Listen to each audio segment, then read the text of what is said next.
Well, Z-scan is a cervical cancer diagnostic which analyzes the tissue structure as tissue or disease moves from normal into pre-cancer and then into invasive cancer using the electrical properties of tissue.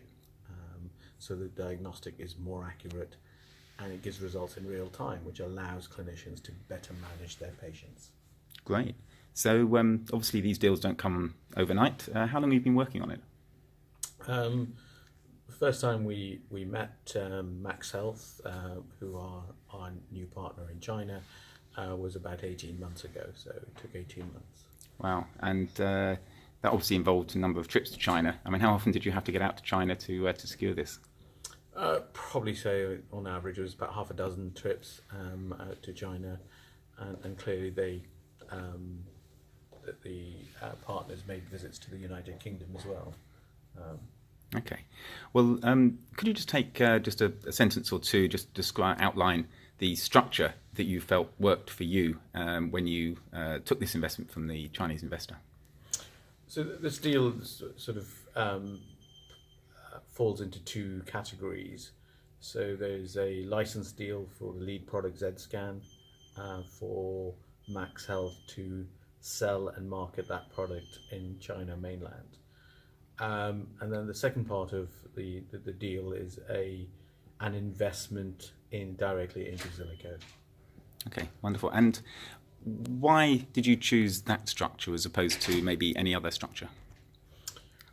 I think a number of reasons, and it's partly to do with where Max Health as a company is trying to get to and move up the value chain, where Zilico is trying to get to.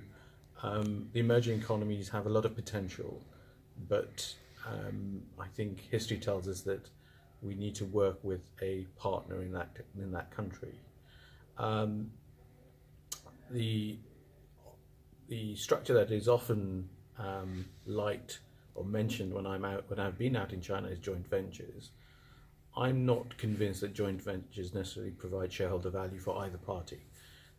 So actually structuring it in the way that we have provides clear direction in terms for the product, but also the investment and the global opportunity works well there.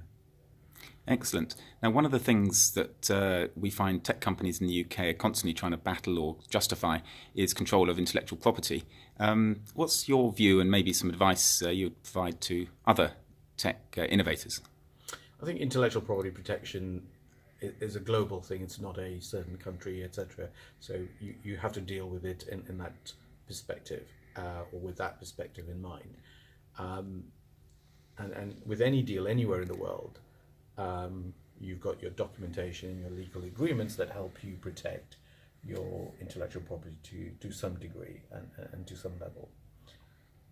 You also need to build the trust of the relationship. So the fact that it's taken 18 months to sign this deal has allowed us to get to know each other and build that trust and say, okay, yes, here we're going to actually have a win-win situation around intellectual property. Brilliant. Well, last question. Now you've got the money. What's the next steps of the business? So we're very much looking forward to working with Max Health as they take Z-scan through the regulatory process in China, and then starting to get some of the early adopters on board and then drive that adoption of Z-scan across a number of hospitals in China. In terms of our own plans more globally, we are now using the investment not only from Max Health but other investors to drive the business towards the US and the regulatory framework there. Excellent. Well, once again, congratulations on raising the funding. All the best of luck with China and obviously your international expansion. So thank you very much. Thank you, William.